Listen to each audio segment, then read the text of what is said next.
क्या जून में कमल फूल खिलता है क्या? जून में भी कहीं कमल का फूल खिलता है क्या? नहीं बताइए। वो फूल खिलाने के लिए मौसम चाहिए जी। ये मौसम सिर्फ हाथी का है और हाथी सबको कुचलते हुए आगे जा रही है। कि समाजवादी पार्टी कभी भी बीजेपी को नहीं हरा सकती। अगर इस में हरा सकती है, इस सूबे में उत्तर प्रदेश में, तो बीजेपी को अगर हरा सकती है तो सिर्फ और सिर्फ बहुजन समाज पार्टी हरा सकती है। इसलिए हाथी पहुंचेगा, बिल्कुल पहुंचेगा हाथी, और पहुंच चुका है। आगरा क्रॉस हो चुका है, आगरा क्रॉस हो चुका है। अभी तो चुनाव नहीं, आगरा क्रॉस है। अभी हम आजमगढ़ लोकसभा क्षेत्र में हैं और आजमगढ़ में उपचुनाव होने वाला है। अभी आजमगढ़ लोकसभा के गोपालपुर विधानसभा में है और हमारे साथ आजमगढ़ लोकसभा क्षेत्र की जनता है। हम इनसे बात करेंगे कि अगला सांसद आपका कौन होगा और उपचुनाव में यहां से कौन जीतकर दिल्ली पहुंचेगा। यहां पर जैसे जैसे चुनाव की तारीख आ रही है वैसे वैसे माहौल एकदम रोमांचक होते जा रहा है, क्योंकि यहां से भाजपा के तरफ से, बीजेपी के तरफ से दिनेश लाल यादव निरहुआ हैं, तो समाजवादी पार्टी के तरफ से अखिलेश यादव के चचेरे भाई धर्मेंद्र यादव जी हैं, और बहुजन समाज पार्टी जो मायावती जी का पार्टी है उससे शाह आलम गुड्डू जमाली जी हैं। यहाँ पर तीन कोणीय मुकाबला हो चुका है। तो आजमगढ़ की जनता से हम बात करते हैं कि अगला सांसद आप किसको चुनने वाले हैं। आइए आजमगढ़ की जनता से बात करते हैं। सर, आपसे पहला सवाल है कि क्या लग रहा है इस उपचुनाव में कौन जीतने वाला है, कौन भारी है आजमगढ़ से? अब तक बता दें, सदर पार्लियामेंट में जो ये उपचुनाव हो रहा है, आपको एक बात बता दें कि अब तक आजमगढ़ में जितने उपचुनाव हुए हैं जी, उसमें केवल और केवल मोहम्मदन प्रत्याशी ही जीता। इस बार शाह आलम गुड्डू जमाली ही जीतेंगे। अच्छा जी, लेकिन कुछ लोग तो कह रहे हैं कि 10 के 10 विधायकी सीट हमारे पास है, तो बहुजन समाज पार्टी और बीजेपी जीतने का कोई सवाल ही नहीं है। वो ऐसा था कि अखिलेश यादव सरकार बना रहे थे जी, तो सभी लोगों ने, कुछ हमारे जो माइनॉरिटी समाज के लोग थे, बीजेपी को हराना चाहते थे, इसलिए उन लोगों ने झूमकर वोट दिया कि अखिलेश बीजेपी सरकार को गिराना है और अखिलेश सरकार बनानी है, इसलिए उन लोगों ने दिया। लेकिन यह मोहम्मदन जो मुस्लिम कम्युनिटी के लोग हैं, वो लोग जान चुके हैं कि समाजवादी पार्टी कभी भी बीजेपी को नहीं हरा सकती। अगर इस में हरा सकती है, इस सूबे में उत्तर प्रदेश में, तो बीजेपी को अगर हरा सकती है तो सिर्फ और सिर्फ बहुजन समाज पार्टी हरा सकती है।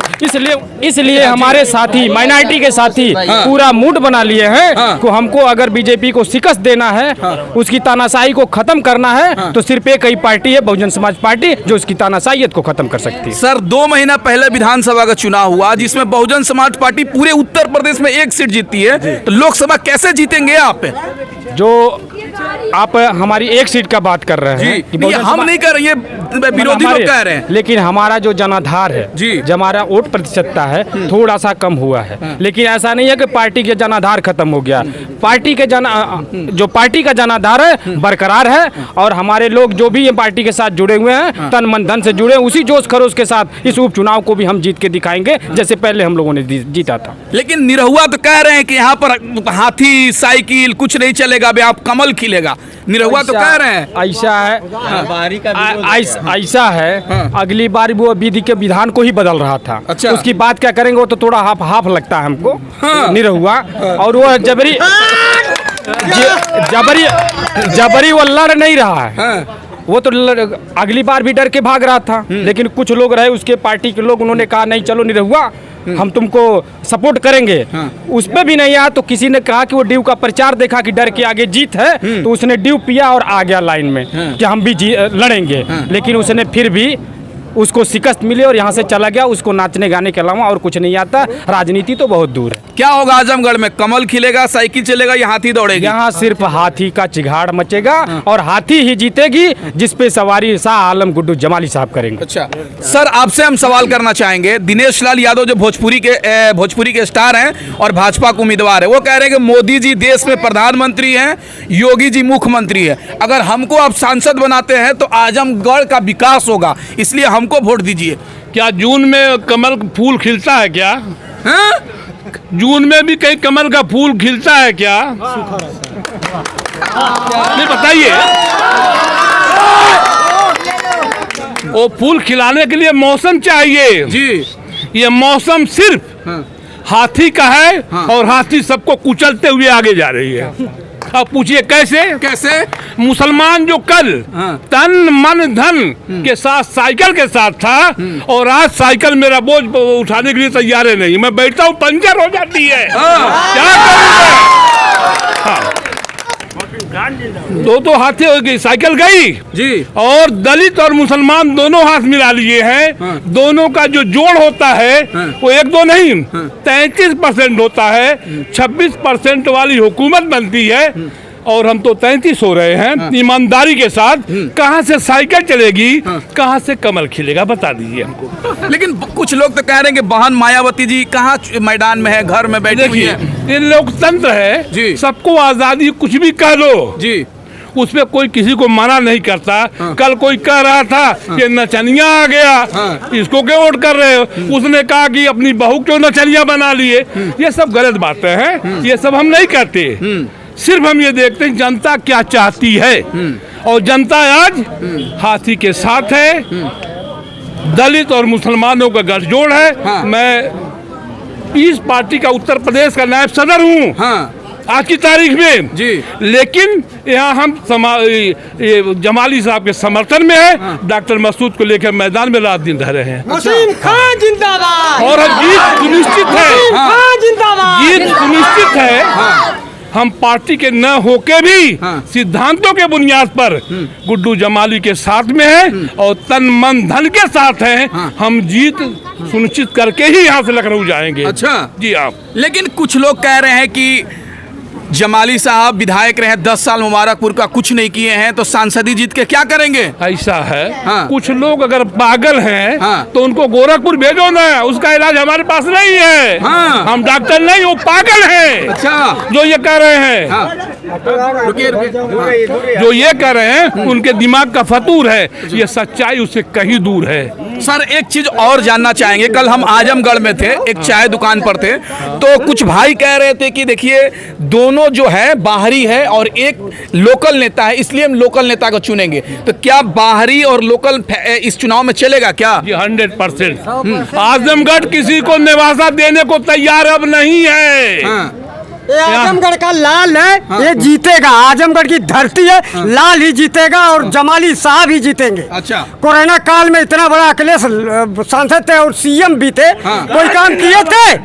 बताया कोरोना काल में ऑक्सीजन का काम किसी ने किया था तो शाह आलम गुड्डू जमाली ने किया था देने का। कोरोना काल आफत भारत में, पूरे देश आफत पड़ गई थी एकदम। भारत में अगर आपातकालीन पड़ गया तो लोग मर रहे थे, लाश उठाने वाला कोई नहीं था। तो उस समय जमाली साहब ने ऑक्सीजन बंबई से मंगा के लोगों को देने के काम किए, राशन का काम किए, तो लाल जीतेगा, आजमगढ़ का जमाली जीतेगा। अच्छा। हाँ बताइए, सिरा हुआ नचनिया पतनिया सया में लुका जाएंगे। अगर बसपा सपा का गठबंधन नहीं होता तो अखिलेश यादव भी चुनाव हार जाते सीएम उत्तर प्रदेश के। वो तो बसपा वाले ने दम लगाए, अपनी जान लगा दिए, उनको जिता दिए। तो क्या इस बार हाथी चलेगी आजमगढ़? हाथी चलेगी नहीं। आजमगढ़ का बेटा जीत रहा, जमाली साहब जीत रहे, मसीहा जीत रहा, एक गरीब का बेटा जीत रहा है। अच्छा। जो आजमगढ़ के लिए काम कर रहे हैं, आजमगढ़ का विकास होगा। दौड़ रही हाथी के सामने कोई नहीं आएगा। अच्छा। जय भीम जय भारत। सर आपसे हम जानना चाहेंगे, आप एक युवा है, थोड़ा सा आगे आ जाइए। सर आप इस बार का युवा जब वोट देने जाएगा तो क्या सोच कर जाएगा और किस तरफ जाएगा? हम जाएंगे गरीबों के मसीहा के पास जी। शाह आलम गुड्डू जमाली जी। इस क्षेत्र का सबसे बड़ा, सबसे बेहतरीन नेता और सबसे अच्छा नेता गुड्डू जमाली साहब है। और अबू आसिम साहब जो ने स्पीच दिया यहाँ आके, उल्टा पलटा बयान देख गए यहाँ। अबू आसिम साहब को बताना चाह रहा हूँ कि यही मुसलमान थे जो अबू आसिम साहब ने यह बात कहा था कि मुसलमान डीएनए टेस्ट अपना कराए अगर सपा को वोट नहीं दे रहा है तो किस मुंह से आए मुसलमान का वोट लेने। समाजवादी के लोग तो कहते हैं कि मुस्लिम और यादव दोनों मेरा बेस वोट है, मुसलमान कहीं नहीं जाएगा। नाम पे वोट किया गया था, मुसलमानों ने परिवर्तन के नाम पे समाजवादी को वोट पुल किया था। नहीं तो समाजवादी का गढ़ नहीं है, गड्ढा हो चुका समाजवादी का। अच्छा। गढ़ नहीं है, गड्ढा हो चुका है। अब की लोकसभा में दिल्ली पहुंच के गुड्डू जमाली साहब अब हमारी आवाज उठाएंगे, गरीबों की आवाज उठाएंगे। हाथी पहुंचेगा? बिल्कुल पहुंचेगा हाथी, और पहुंच चुका है। हाँ। आगरा क्रॉस हो चुका है। आगरा पहुंच गया? आगरा क्रॉस हो चुका है। अभी तो चुनाव नहीं हुआ। आगरा क्रॉस है। 26 में इंशाल्लाह आपको जवाब मिल जाएगा। 26 को। अच्छा। 26 को इंशाल्लाह। जमाली साहब ने हाँ। कोरोना काल में जितनी मेहनत किया, जितनी गरीबों के लिए मदद किया, और आज भी कर रहे हैं। चुनाव हारने के बाद भी वो बंदा 8 लाख रुपए का मदद किया गरीबों के लिए। और कौन खड़ा हुआ? अखिलेश यादव ने 3.5 साल यहाँ दिया, 5 साल अखिलेश यादव को हमने दिया। क्या अरे मुलायम सिंह यादव जी के कौन काम किया हमारे लिए बता दीजिए। और सुभाष हलवाई साहब थे यहाँ डीएम। अच्छा। उनकी देन है कि आजमगढ़ आज चमक गया। नहीं तो उनके बस का नहीं था चमकाना। आज चौराहे दिखा, सुभाष हलवाई की देन है, अखिलेश यादव की देन नहीं है। तो क्या लग रहा है इस बार? गुड्डू जमाली जीत रहे हैं सर, और आप चुनाव इंशाल्लाह 2 लाख वोट से जीतेंगे। अच्छा, 2 लाख। क्या कहना चाह रहे भाई आप? देखिए, समाजवादी पार्टी जो एमवाई का गठजोड़ लेकर चुनाव लड़ती थी, अब उससे एम हट गया है। अब डीएम दलित मुस्लिम का गठजोड़ हो गया है। अच्छा। और दलित मुस्लिम का गठजोड़ होने के नाते शाह आलम और गुड्डू जमाली आज चुनाव जीत रहे हैं। बीएसपी जीत रही है। बीएसपी जीत रही है। हाँ। अभी हाल ही में एआईएम के टिकट पे 36,000 वोट पाए थे मुबारकपुर से। हाँ।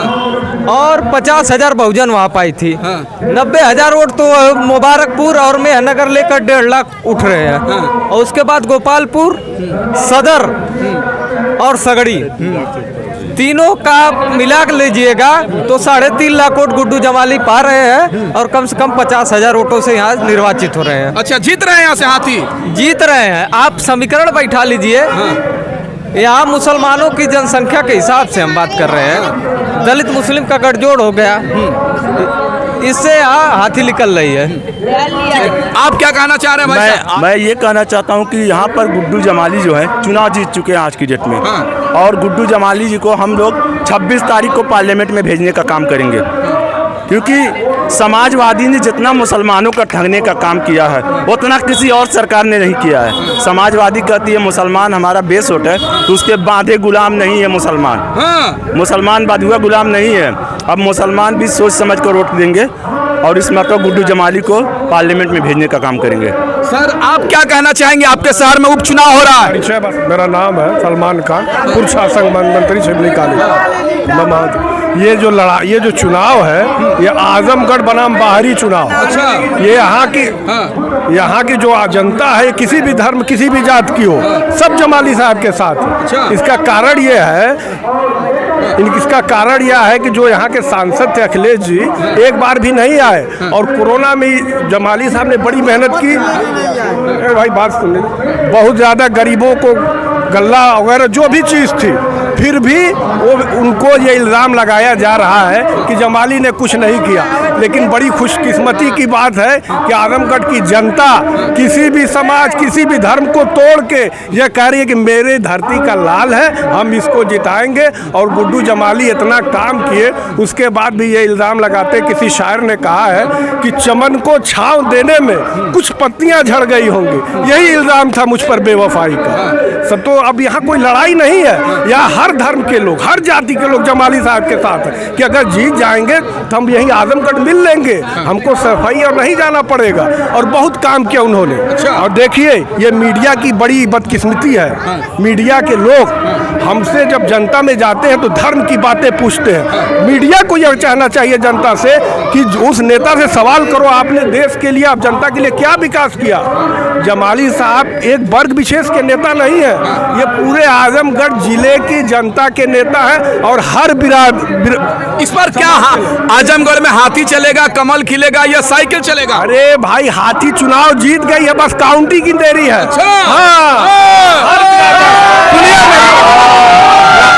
राजपूत समाज कह रहा है हमारा लाल है, राय समाज कह रहा है हमारा लाल है, और राजभर समाज कह रहा है हमारा लाल है। सब तो अपना ही लाल बना। इनको कह रहे थे गाजीपुर के हैं, इटावा के हैं, ये बपंसी नहीं चलेगी। अच्छा, हमारे पास जब बेटा है तो हम दूसरे का क्यों गोद लें? अपने ही बेटे को पिलाएंगे खिलाएंगे तो हमारे काम आएगा ना। अच्छा, ठीक है। ये समझ लीजिए कि पूरी आजमगढ़ की जनता जात धर्म से ऊपर उठ के जमाली साहब को सांसद बनाने जा रही है। अच्छा, ठीक है। समझे आप? ओके। अभी हम आजमगढ़ लोकसभा क्षेत्र में हैं और यहाँ की जनता से हमने बात किया। यहाँ की जनता ज्यादातर तौर से कह रही है कि बहुजन समाज पार्टी उपचुनाव जीत रहा है और यहाँ से गुड्डू जमाली जीत रहे हैं। ये जनता की राय थी, आपकी राय क्या है प्लीज कमेंट करके बताएं और चैनल को सब्सक्राइब नहीं किया है तो प्लीज चैनल को सब्सक्राइब